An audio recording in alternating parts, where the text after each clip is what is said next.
August 5th. A drone carrying explosives is found beside a Ukrainian aircraft at Leipzig Halle Airport.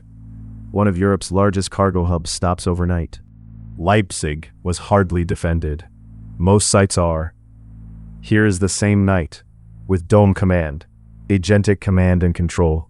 There is the Intruder, fused from radar, infrared, and RF into one amber track.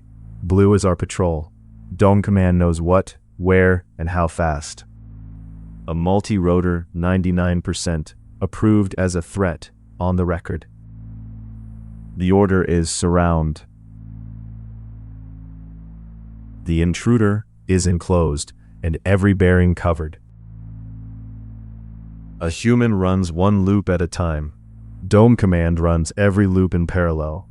The commander writes the rules, and a human owns every decision. Leipzig stopped for hours. DomeCommand is here to help, ready before the next one.